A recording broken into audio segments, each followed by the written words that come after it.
Bueno, ¿qué fotito vamos a ver? Porque la verdad que uno piensa que en política hay cosas que no van a volver a suceder.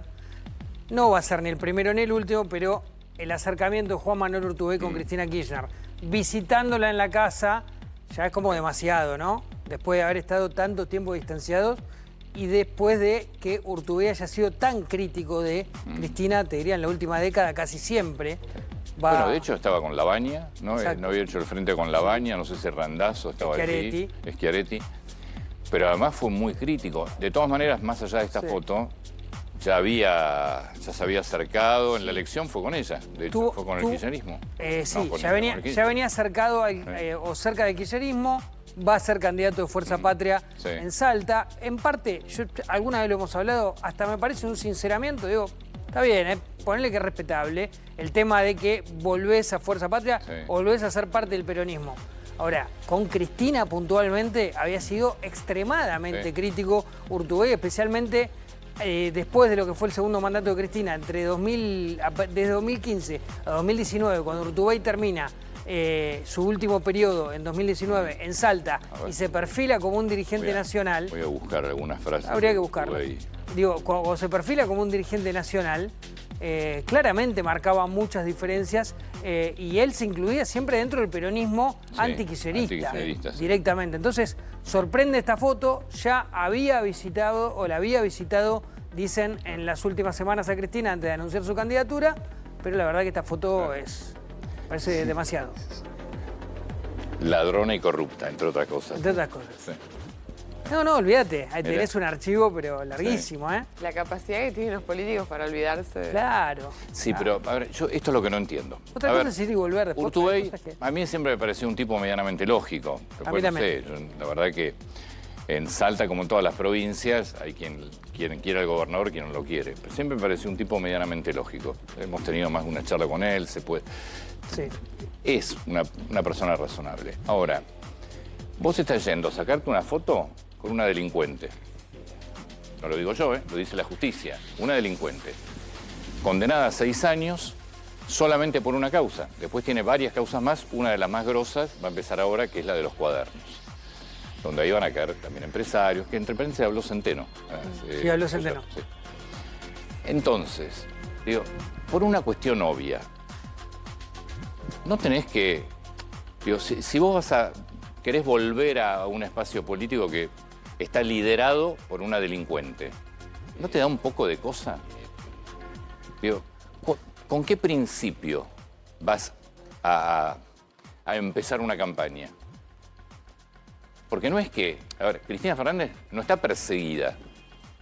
No es que un juez... Acá hubo veintitantos jueces y fiscales en distintas instancias que corroboraron el delito. Es decir, esto... ¿Cómo te parás? Vos como político decís, bueno, vuelvo, que más allá que la llamaste ladrona y corrupta, entre otras cosas, y que tenías razón, ahora volvés a ese mismo espacio. Esto es lo que ¿no te da un poco de cosa? Sé parte del peronismo, venís del peronismo. Pero no avales el liderazgo de una persona que es una delincuente. A la que la mataste aparte, con razón probablemente.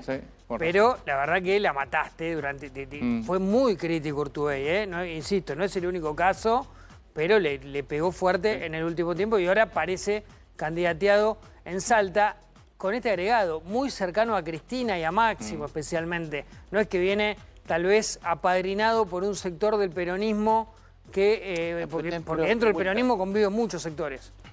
En este caso muy cercano a Máximo. Barbaridades, todas ciertas. ¿En serio ahora te sacás una foto al lado, volvés al espacio de la persona que está condenada por delincuente y que muchas veces lo mencionaste? Es muy raro, chicos, déjense enromar, un poco de vergüenza las cosas. Sí. Yo creo que tiene el plan a mediano plazo de Urtubey es volver a ser candidato a gobernador en Salta, tratar de competirle a lo que es el oficialismo de Sáenz. Tiene todo el derecho, yo digo otra cosa. Sí. Un poco de vergüenza. No se puede, no puede matar a una persona y con razón, porque la justicia también avala eso, y después, solo porque querés seguir en un cargo, querés pelear un cargo, necesitas apoyo político, estás al lado de quien, insisto, hoy representa lo más alto de la corrupción de la Argentina. Bueno. Lo que él plantea, un poco lo que ha dicho en las últimas semanas de su vuelta a este sector, de alguna manera, es que lo hace en pos de unir a todo el peronismo contra Milei, básicamente. Entonces, ese es el argumento que ha expresado. Es decir, yo también considero que es un tipo súper razonable habitualmente, y para hablar, para dialogar. ¿Cómo se te ocurre estar del lado del delito? Una barbaridad. Totalmente. Bien. Lara. Bueno, la palabra es alivio porque empiezan a bajar las tasas de interés. Esto lo veníamos viendo desde el martes y ayer se reconfirma con los datos de la licitación. Siguen las tasas altas, sobre todo si las comparamos contra la inflación, porque las letras ayer cerraron, te pagan 3,9 mensual y la inflación está caminando al ritmo de 1,9, pero empiezan a bajar las tasas de interés. ¿Qué sucedió ayer en concreto en la licitación? Vencían aproximadamente 7 billones de pesos y se renovó. El gobierno decidió tomar el 91% en concreto de esos pesos que vencían.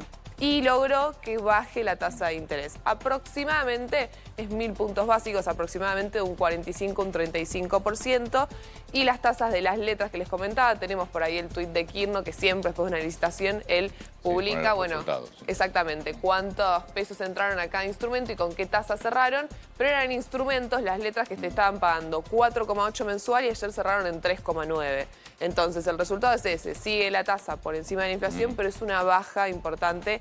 Y si vemos un poco la película de lo que pasó después del resultado del domingo en las elecciones, es que tuviste un ajuste del tipo de cambio nominal, eso inmediatamente empezó a tener resultados con la liquidación, con el ingreso de dólares, y eso te permitió que empiece a aflojar la tasa de interés. Eso es lo que estuvo pasando. Pero aparte el gobierno es completamente consciente que se frenó la actividad. Obviamente ese apretón monetario sí, tuvo muchas consecuencias. Pero es consciente que lo tiene que cambiar eso. Bueno, y lamentan que haya sido en este momento, pues, pero saben perfectamente que se frenó la actividad, que hubo un freno importante. A fin de año, cuando miremos el dato cerrado del PBI, del crecimiento de la actividad económica, va a dar por debajo de lo proyectado y van a ser por estos 2 meses que tuvimos, mes y medio, con tasas tan elevadas. Y que en parte fue el resultado de la elección. También, porque te frena mucho. Te frena crédito, te frena ventas, te frena algo que ya venía, un sector que venía retraído aún más. Ojo con los hipotecarios, que la tasa promedio, claro que se está viendo reflejado lo que pasó en los últimos 2 meses, está de UVA más 10,4%. Una barbaridad. Es una barbaridad. Sigue habiendo bancos que te prestan al 4,5, 5, eso es una buena alternativa, pero más de 10% es altísimo. Digo yo, sugerencia, vayan a la Nación. Nación, provincia. Totalmente de acuerdo. Nación mantiene ciudad. Nación, provincia. Nación, 4,5% más UVA, la verdad que es muy buena. Ni lo piense. Sí, coincido. Trasladar el cobro de sueldo al Banco Nación, olvídate. Si los otros bancos quieren hacer negocios extraordinarios, que no los hagan con vos. Sí, totalmente. ¿Y otra cosa? Bueno, voy a buscar al señor Darío. Antonio, volvemos al tema Charlie Kirk, al tema que obviamente genera enorme impacto en los Estados Unidos. Contando un poco, si te parece, quién era este personaje, por qué hoy tenés a un país tan sensibilizado. Creo que tenemos un video que está bueno, es muy cortito, de él hace un tiempo haciendo lo que él hacía habitualmente. Él iba a las universidades, creó toda una organización política que es Turning Point USA, con solo 18 años, para dar un debate ideológico en un lugar hostil para las ideas conservadoras, para las ideas vinculadas al cristianismo. Escuchá, si querés, cómo debatía y qué pensaba Charlie. When you stop having a human connection with someone you disagree with, it becomes a lot easier to want to commit violence against that group. What we as a culture have to get back to is being able to have reasonable disagreement where violence is not an option. When people stop talking, really bad stuff starts. When marriages stop talking, divorce happens. When civilizations stop talking, civil war ensues. When you stop having a human connection with someone you disagree with, it becomes a lot easier to want to commit violence against that Qué group. punto, para el momento actual que se está viviendo en el mundo, ¿no? Porque la verdad que lo que estamos viendo en Estados Unidos no es muy diferente de lo que pasa en la Argentina, de lo que pasa en Brasil, de lo que pasa en España. Digo, estamos en un momento donde está siendo muy difícil el diálogo entre personas que piensan diferente. Imposible. Imposible. Decís algo que no te gusta, te dicen cualquier cosa. dice alguien, es imposible. Las redes sociales además conspirando mucho eso porque van creando un clima donde uno solamente consume aquellos que piensan igual y donde se da esta cacería cuando se detecta que alguien está pensando algo diferente. Y él era claramente un promotor del debate. Digo, él nace en Illinois en 1993, 31 años tenía, estaba casado, tenía 2 hijos. 18 años él empieza su armado bien político universitario con presencia Turning Point USA en 850 universidades de todo Estados Unidos. Claramente era la red juvenil conservadora más importante del país y se convierte en alguien que junta mucho voto joven para Donald Trump. Históricamente los jóvenes, mucho más inclinados a las ideas de izquierda, muy demócratas. Bueno, Charlie Kirk fue alguien que juntó mucho voto para Trump en 2020 y sobre todo en 2024, por eso alguien muy cercano, por eso Trump lo recibió varias veces en la Casa Blanca, lo recibió también en Mar-a-Lago en los 4 años en los que estuvo fuera del poder y hizo todos los mensajes que hizo desde que se confirmó su asesinato y su muerte, ¿no? Y bueno, de hecho organiza Students for Trump, él en redes sociales era una cosa impresionante, millones y millones de seguidores, tanto en el podcast, en el show que tenía, en redes sociales, en X, en YouTube. Muy defensor de la idea del movimiento MAGA, es decir, de que Trump venía de alguna forma a restablecer los valores conservadores. Muy cristiano, muy devoto, muy de una idea de una defensa de la familia tradicional. Lo criticaba mucho porque defendía que las mujeres tenían que tener todo el derecho a decidir no tener una carrera profesional para dedicarse a ser madres y que eso no debía ser cuestionado, digamos, que eso obviamente era de las cosas que más le criticaban sus adversarios ideológicos. Crítico del aborto, muy crítico de la ideología de género, de todo lo que conocemos como el wokismo, que está obviamente muy presente y muy fuerte en las universidades. Y esto, permanentemente, debate, iba. Prove me wrong era uno de sus lemas, ¿no? Como, demostrame que estoy equivocado, conversemos, dialoguemos.